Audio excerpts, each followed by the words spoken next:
1과 예배, 2과 경배와 찬양, 3과 교회, 4과 성도의 교제를 살펴보았고요. 자, 5과에서는 하나님과 또 예수님에 대해서 함께 살펴보기를 원합니다. 여러분 직장생활 하시잖아요. 직장생활 하시면 직장생활을 잘 하려면 그 직장의 보스의 기질부터 잘 아셔야 됩니다.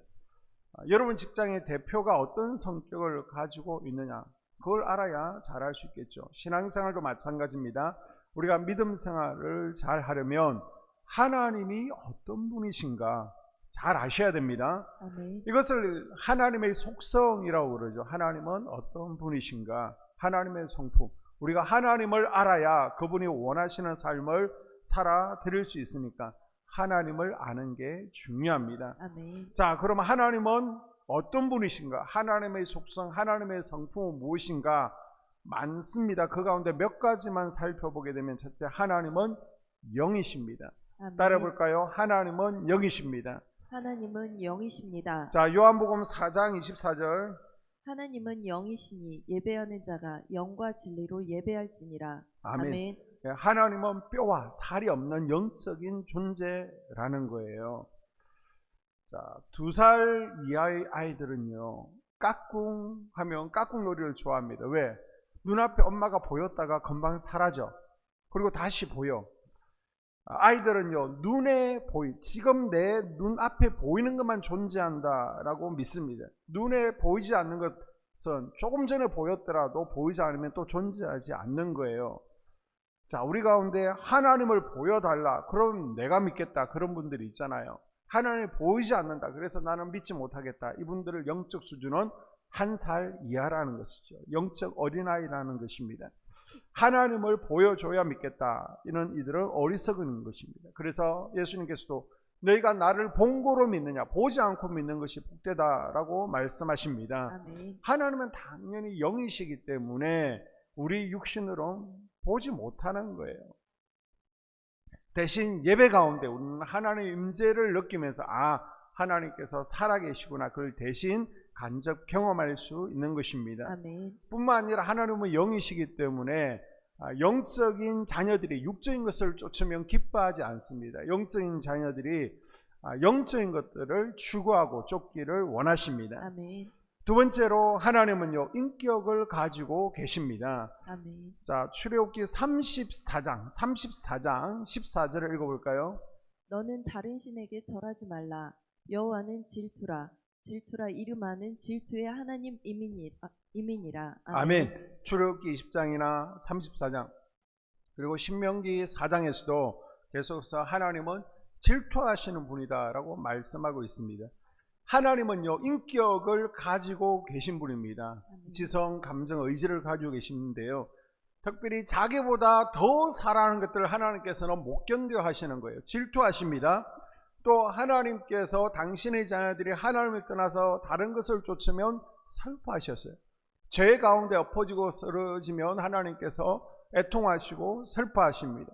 뿐만 아니라 하나님은요, 우리 예배와 찬양을 기뻐 받으십니다. 아멘. 하나님은요, 질투하시고요, 하나님은 슬퍼하시고 또 후회하시고 기뻐하시는 인격을 가지고 계신 분이십니다. 아멘. 그리고 하나님은요, 거룩하십니다. 따라해봅니다. 하나님은 거룩하시다. 하나님은 거룩하시다. 다른 말로 하나님은 빛이시라는 거예요. 아멘. 자, 레위기 11장 44절에 나는 여호와 너희의 하나님이라.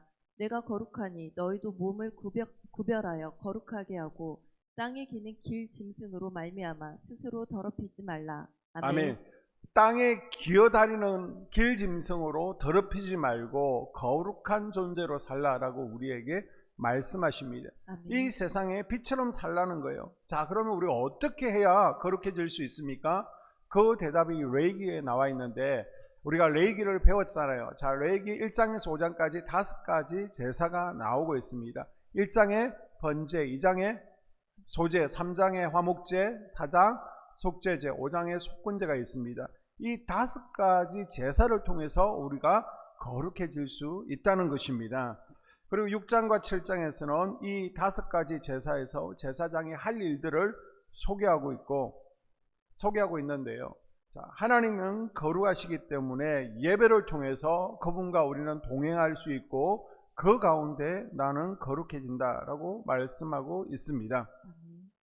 네 번째, 하나님은요 공의로우신 분이십니다. 자, 출애굽기 34장 7절에 벌을 면제하시지는 아니하고 아버지의 악행을 자손 3, 4대까지 보응하리라. 아멘. 아멘. 어떤 강도가 언행을 털다가 붙들렸습니다. 그래서 아이고 잘못했다고 내가 다시는 이제 강도짓을 하지 않겠다고, 그래서 아무도 해치지 않았고 돈도 다 돌려주었습니다. 그런데 붙들렸어요. 그러면 판사가 이 강도를 그냥 풀어줄 수 있습니까? 이 판사가 풀어주고 싶어도요, 공의로운 판사라면 그냥 풀어줄 수 없습니다. 법의 기준이 있기 때문에 그 법에 따라서 이 범법자를 재판을 하고 판결을 해야 되는 겁니다. 하물며 공의로우시고 거룩하신 하나님은요, 우리 죄를 벌하실 수밖에 없습니다. 성경이 벌을 면제하지는 않는다라고 말씀하신 이유가 바로 여기에 있습니다. 왜요? 하나님은 공의로우신 분이시기 때문입니다. 아멘. 그런데 하나님은 또한 사랑이신 분입니다. 아멘. 우리가 하나님이 어떤 분이냐라고 할 때 하나님은 공의로우신 분입니다 라고 그러면 50점이에요. 반만 맞는 거예요.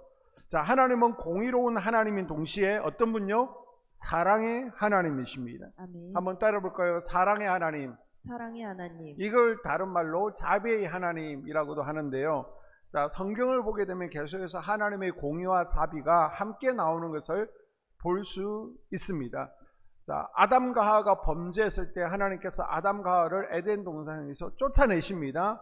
그런데 가죽옷을 입히시잖아요. 자, 노아 시대 인간이 타락함에 따라서 홍수를 통해서 벌하십니다. 그런데 자비는 뭐예요? 공의가 홍수를 통해서 벌하신 것이라면 자비는요, 바로 노아의 방주를 준비시키신 것입니다. 남유다 백성들의 범죄함으로 말미암아 하나님께서 바벨론을 통해서 공의의 하나님께서 남유다를 심판하시죠. 그런데 공의로 끝난 것이 아니라 자비는 뭐예요? 70년 후에 다시 포로 귀환할 수 있는 사랑을 베푸신 것입니다. 자, 하나님은 공의로우시기 때문에 우리의 죄를 반드시 벌하셔야 되지만은 또한 하나님께서는 자비로우셔서 우리를 벌하는 것을 원치 않으십니다. 자, 이 문제를 어떻게 해결하시느냐? 벌을 해야 돼. 그런데 벌하고 싶지는 않아. 바로 예수 그리스도 안에서 해결해 주신 줄로 믿습니다. 아멘. 그래서 우리가 더 이상 육신의 것을 쫓는 삶이 아니라 영적인 것을 추구하고 하나님의 성품인 거룩의 성품, 또 사랑의 성품을 닮아가는 하나님의 신실한 자녀들 될 수 있기를 바랍니다. 아멘. 다음으로 예수님은 어떤 분이신가? 우리가 살펴보면요, 예수님은 주는 그리스도시다라고 제자들이 고백하죠. 우리의 믿음의 대상이 예수 그리스도이기 때문에 우리는 믿음의 대상을 바로 하는 것이 참 중요합니다. 자, 예수님이 누구시라는 거예요? 바로 하나님의 아들이라는 것이죠. 아멘. 요한복음 20장 31절에 보게 되면 이것을 기록함은 너희로 예수께서 하나님의 아들 그리스도이심을 믿게 하려 함이요. 아멘. 자, 복음서가 기록된 이유가 무엇입니까? 복음서에 많은 예수님의 행적들이 기록된 이유가 뭐라는 거예요? 예수 그리스도가 하나님의 아들이심을 보여주기 위해서 기록되었다는 겁니다. 아멘. 예수님께서 이 땅에서 많은 이적들을 행하셨죠. 기적을 행하셨습니다. 이때 제자들에게 너희들은 나를 누구라 하느냐 물었습니다. 이것을 통해서 하나님의 아들이신 것을 보여주셨습니다. 아멘. 뿐만 아니라 예수님은요, 성스러운 분이신데, 저 하늘에서 성스러운 분이신데 이 땅에 죄 가운데 육신을 입고서 이 땅에 오셨죠. 인간의 모습으로 베들레헴 마구간에 오시게 됩니다. 이것을 우리가 이제 신학적 용어로 성육신이라고 그러죠. 성스러운 분이 육신을 입고 이 땅, 저 이스라엘 땅 베들레헴 마구간에 2000년 전에 오셨습니다. 그때 천사가 요셉과 마리아에게 이름을 미리 알려줍니다. 그 이름이 뭐였어요? 예수 그리스도. 자, 예수 그리스도는 어떤 의미를 가지고 있습니까? 예수는요, 예수서, 여호와, 호세아라고 하는데요, 자기 백성을 저희 죄에서 구원할 자라는 의미를 가지고 있습니다. 자, 마태복음 1장 21절에 보게 되면 아들을 낳으리니 이름을 예수라 하라. 이는 그가 자기 백성을 그들의 죄에서 구원할 자이심이라 하니라. 아멘. 아멘. 자기 백성을 저희 죄에서 구원할 자이십니다. 여호수아, 예수 의미를 가지고 있습니다. 그리고 그리스도는요, 히브리 말로 메시아라고 하는데요. 이 메시아는 기름 부음 받은 자라는 말입니다. 구원자, 구주라는 뜻을 가지고 있습니다. 구약 시대에 누구에게 기름 부었습니까? 제사장에게 기름 부었죠. 그리고 선지자에게, 왕에게 기름 부었습니다. 예수님께서 자기 백성들을 구원하기 위해서 제사장으로 오셨고요, 선지자로 오셨고, 이 땅에 왕으로 오신 메시아여 구주이신 줄로 믿습니다. 아멘. 그럼 이 땅에 예수님께서 기름 붓고 오셨습니다. 이 땅에서 무슨 일을 하셨습니까? 예수님께서는요, 3년 반 공생애를 위해서 30년을 준비하시죠. 그리고 짧은 공생애를 사셨습니다. 자, 짧은 인생 동안 이루신 것들이 많은데요, 대표적인 것을 우리가 4가지 또는 5가지 정도로 말씀드릴 수 있습니다. 첫째, 가르치셨죠. 두 번째 뭐예요? 치유하십니다. 세 번째, 천국 복음을 전파하셨죠. 그리고 마귀를 멸하십니다. 그리고 십자가에 달려서 우리 인간의 죄를 사해 주십니다. 이것을 하나하나 살펴보게 되면, 자, 먼저 마태복음 4장 23절에 예수께서 온 갈릴리에 두루 다니사 그들의 회당에서 가르치시며. 아멘. 예수께서 공생애를 시작하시면서 제일 먼저 하신 일은 갈릴리 지역을 두루 다니시면서 무리와 제자들을 가르치신 것입니다. 아멘. 역사가 요세푸스의 기록에 의하면요, 갈릴리에는 200개 이상의 마을들, 고을들이 있었다라고 합니다. 그리고 이 마을들에는요 15,000명 이상이 살고 있었습니다. 예수님께서는요, 이 마을들 하나하나를 다니시면서 직접 가르치셨습니다. 자, 이 땅의 교회 내에서도 가르침이 계속해서 이루어지고 있는데, 교회 내에서는 여러 종류의 교육이 있습니다. 먼저 일대 다수의, 이렇게 일대 다수로 집중적으로 교육하는 것이 있습니다. 때로는 1대1로 교육하는 것도 있습니다. 그리고 부흥회나 수련회, 수양회, 세미나처럼 이런 모임을 통해서 교육하기도 하고요. 아니면 관계 가운데 서로의 관계 속에서 훈련하는 방법이 있습니다. 예수님의 교육은요, 도제제도라는 것을 사용하시죠. 예수님께서 갈릴리 신학교를 세우신 것도 아니고요, 그냥 서성과 제자가 함께 동거하면서 함께 생활하면서 가르치셨고, 또 제자들은 배웠습니다. 그리고 이 가르치는 사역을 지금 우리에게 위임을 하셨습니다. 아멘. 마태복음 28장 20절에 보게 되면, 내가 너에게 분부한 모든 것을 가르쳐 지키게 하라. 아멘. 우리가 이 땅에 존재하는 목적이 무엇입니까? 여러 가지 존재 목적이 있겠지만 그 가운데 하나가 바로 우리가 훈련받기 위해서, 교육받기 위해서 존재하는 줄로 믿습니다. 아멘. 그리고 그 훈련의 목표는 뭐예요? 바로 예수 그리스도를 닮아가는 것이죠. 아멘. 그래서 에베소서 4장 15절에 보게 되면요, 오직 사랑 안에서 참된 것을 하여 범사의 그에게까지 자랄지라. 아멘. 우리가 훈련받아 어디까지 자라나야 된다는 거예요? 예수님을 닮아가는 것이 우리의 목표입니다. 아멘. 예수님을 닮아가기 위해서 우리가 훈련받고 배워야 된다는 것입니다. 아멘. 말씀을 통해서 성도들을 예수님의 성품을 닮아가도록 가르치고 성숙시켜가는 작업을 하게 됩니다. 그래서 여러분도 말씀 양육을 통해서 점점 예수 그리스도의 성품을 닮아갈 수 있기를 주의 이름으로 축복합니다. 아멘. 하나님께서 택하신 성도들이 예수님을 닮아가는 훈련이 잘 되지 않았을 때, 예수님의 성품을 잘 담지 않았을 경우 하나님께서는 환경을 통해서 교육시키십니다. 말씀 양육을 통해서 교육되어지기를 원하는데, 말씀 양육을 통해서 되지 않으면요, 환경을 통해서 때로는 고난과 시험이라는 카드를 통해서 억지로라도 생활 가운데 실습을 통해서 훈련시켜 나가시는 것이죠.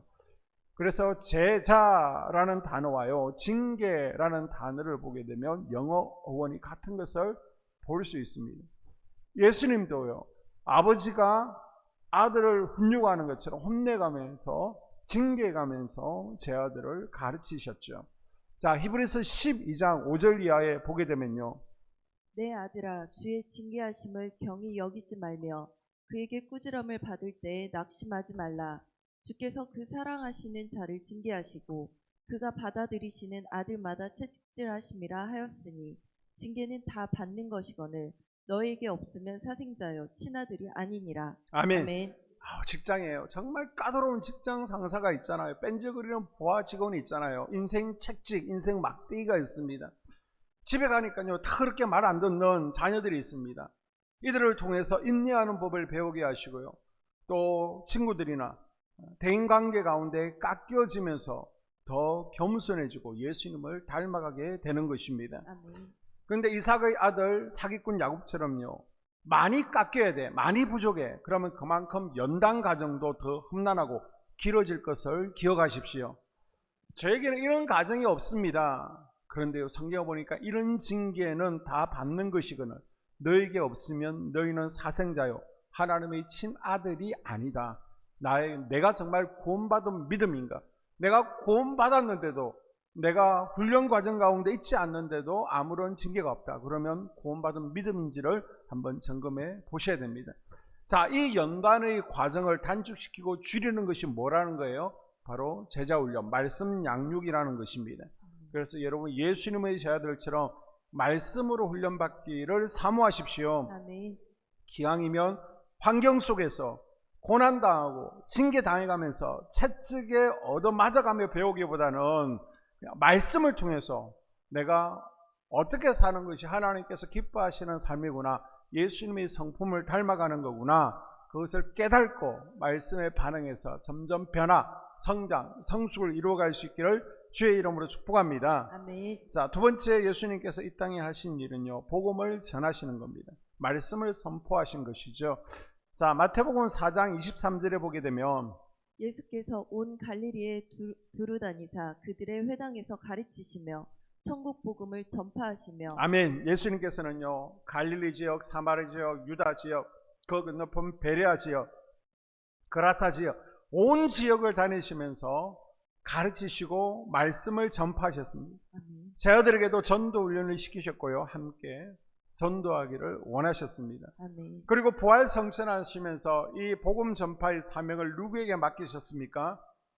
바로 우리에게 맡기신 거예요. 아멘. 그래서 너희는 가서 모든 족속으로 제자를 삼아 우리에게요 스불론의 전도 사명을 맡기셨습니다. 아멘. 그래서 전도라는 것은 예수님의 지상 최대의 명령이자 예수님의 마지막 유언과도 같은 거예요. 예수님의 명령에 순종해서 우리가 예수님의 유언을 이루어 드릴 수 있기를 바랍니다. 아멘. 자, 그러면 나는 전도 못해 라고 하면서 전도에 대한 부담감을 가집니다. 그런데 전도는요, 어려운 것이 아닙니다. 교회에 열심히 다닌 사람만, 그리고 전도 훈련을 받은 사람만 전도하는 것 아니에요. 내가 전도 메시지, 뭐 생명의 다리가 되었던, 사형리가 되었던, 전도 폭발이 되었던, 이런 거 안 배워도 아무 상관없습니다. 전도라는 것은 뭐예요? 내가 예수 그리스도를 믿기 전에는 이렇게 말하고 행동했다. 내 가치관이 이랬다. 그런데 내가 예수 그리스도를 믿고 나서 이렇게 내 가치관이, 내 말과 행동이 변화되었다. 간증하면 그게 전도가 되는 거예요. 아멘.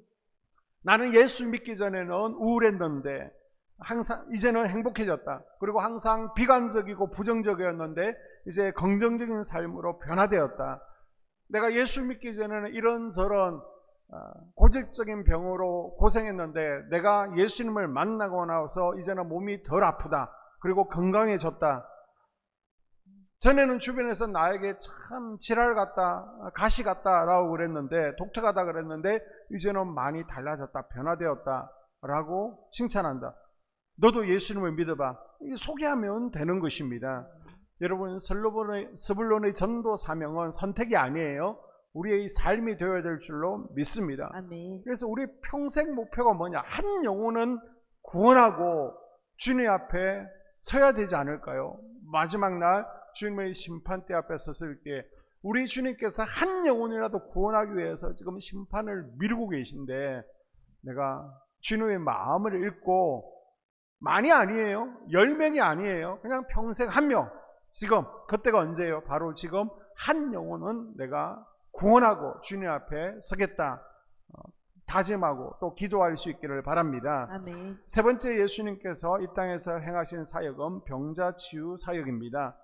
자, 4장 23절 24절을 다시 한번 읽어보게 되면요, 예수께서 온 갈릴리에 두루 다니사 그들의 회당에서 가르치시며 천국 복음을 전파하시며 백성 중에 모든 병과 모든 약한 것을 고치시니 사람들이 모든 앓는 자 곧 각종 병에 걸려서 고통당하는 자 귀신 들린 자 간질하는 자 중풍병자들을 데려오니 그들을 고치시더라. 아멘. 자, 사복음서를 보게 되면 예수님의 치유 사역들이 많이 등장하고 있습니다. 특히 마가복음 같은 경우에는 치유 사역을 빼버리면요, 마가복음 3분의 1 정도로 홀쭉해질 것이다 라고 얘기합니다. 이 예수님의 치유 사역들을 보게 되면 육신의 질병을 고쳐주시죠. 귀신 들린 자들에게 그들을 억눌림에서 풀어주십니다. 그리고 죽은 자를 살려주십니다. 아멘. 불치병도, 그게 나병이 되었던 중풍병이 되었던 불치병도 고쳐주시고요. 또 12년 동안 혈루증으로 고생하던 여인도, 맹인 바디메오의 눈도 뜨게 하셨습니다. 아멘. 40년 동안 안전병으로 고생하던 자도 일어나게 하셨습니다. 아멘. 군대 귀신 들린 자도 치유하시고 죽은 이들도 살려주셨습니다. 아멘. 자, 가르치시고 전하는 사역은 그 당시 회당장들도, 바리새파 또 사두개파 종교 지도자도 가능했습니다. 그러나요, 치유하시는 사역, 축사의 능력은요, 이건 이들이 할 수 없는 것이었습니다.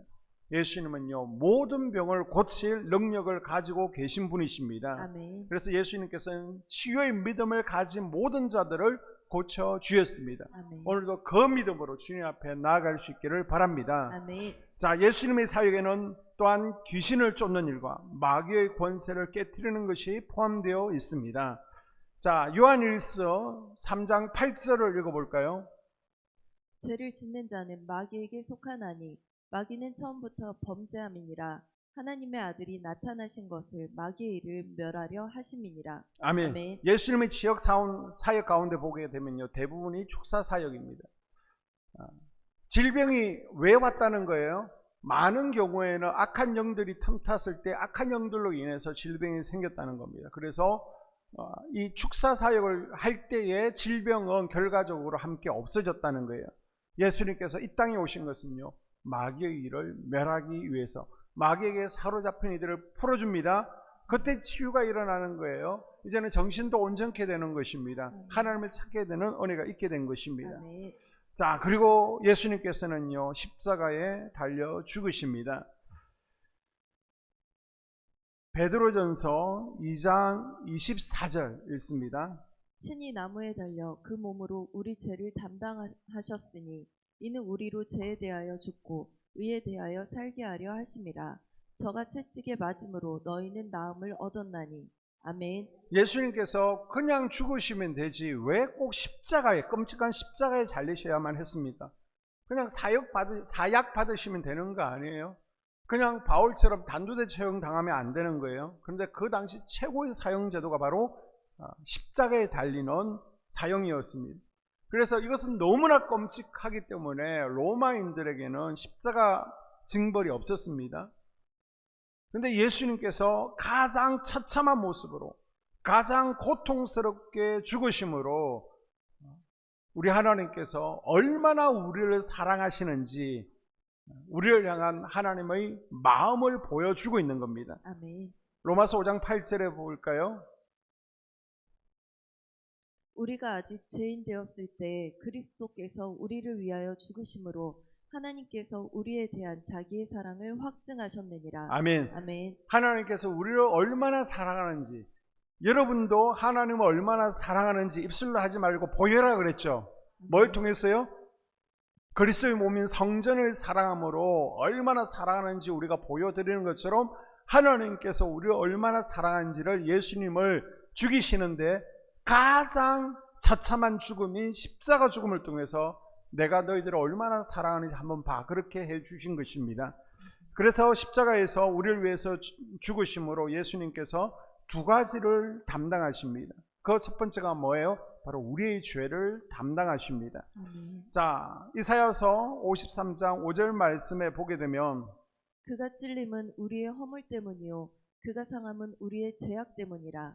아멘. 예수님께서 창에 찔리시고 십자가에서 상하신 것은 바로 우리의 죄 때문이라는 것입니다. 하나님께서 인간의 죄의 문제를 해결하기 위해서 예수 그리스도를 이 세상에 보내셨습니다. 아멘. 대신 십자가에서 죄값을 치르게 하셨고요, 천국 영생을 선물로 주시기 위해서 십자가에서 피 흘리시고 다시 부활하셨습니다. 아멘. 그럼 왜 예수님께서 피 흘려 죽으심으로 죄의 문제를 해결하십니까? 하나님은 전지전능하시잖아요. 그냥 너희들 죄를 사하노라 그냥 선포하시면 되지, 굳이 십자가에 달리 독생자 외아들 예수 그리스도를 십자가에 달리게만 하셔야 됐습니까? 바로 하나님은 공의의 하나님이죠. 하나님은 죄를 싫어하십니다. 아멘. 인간은 죄를 범하면 하나님의 심판을 피할 수 없는 거예요. 그러나 하나님은 동시에 하나님의 성품에 뭐가 있다고요? 사랑, 자비가 있습니다. 그래서 자기 백성들의 죄의 형벌을 면해주기 위해서 구약 때는 그 사랑을 어떻게 표현하셨어요? 5가지 제사 제도를 만들어 주셨습니다. 공의 하나님께서는 히브리서 9장 22절에 피 흘림이 없으면 죄 사함이 없다라고 분명히 말씀하셨습니다. 그래서 죄를 지으면요, 그 죄값을 대신 받을 대속물이 모든 죄를 전가받고 피를 흘려 죽는 거예요. 그냥 없어지는 게 아닙니다. 짐승이 대신 죄를 덮어쓰고 죽는 거예요. 자기가 이런 일련된 자기를 대신할 수 있는 험없고 깨끗한 양이나 염소, 송아지를 통해서 죄를 덮으시고 죄값을 치르게 했습니다. 그래서 이스라엘 백성들은요, 하늘 앞에 죄 사함을 받기 위해서 죄를 지을 때 아니면 정기적으로 아니면 1년에 한 번씩 제물을 가지고 주님 앞에 나오게 됩니다. 자, 그런데 문제가 뭐예요? 죄를 지을 때마다 주님 앞에 성막에 나와야 된다. 주님 앞에 나와서 제사를 지내야 된다는 겁니다. 끊임없이 이 제사가 되풀이 돼야 된다는 것이죠. 하나님께서는 이 불완전한 제사 제도를 완전하기 위해서 예수 그리스도를요, 마지막 어린 양으로, 마지막 제물로 우리에게 보내주신 줄로 믿습니다. 아멘. 그래서 하나님께서 미워하시는 나의 모든 죄, 여러분의 모든 죄를 바로 어린 양 대신 예수 그리스도에게 다 덮으시운 거예요. 다 옮겨졌습니다. 그래서 예수님께서 친히 십자가에 달려 자신의 몸으로 우리의 죄를 담당하셨습니다. 아멘. 자, 이사야서 53장 6절에 우리는 다 양 같아서 그릇 행하여 각기 제 길로 갔거늘 여호와께서는 우리 모두의 죄악을 그에게 담당시키셨도다. 아멘. 하나님께서 우리 모든 죄악을 예수님께 담당시키신 줄로 믿습니다. 아멘. 우리의 모든 죄를 예수님께 담당시킨 줄로 믿습니다. 아멘. 그래서 예수님께서 죽으실 때에 마지막에 테텔레스타이라고 말씀하셨죠. 이거는 경제적인 용어입니다. 이제 다 계산되었다, 완전히 외상값이 지불되었다라는 의미를 가지고 있습니다.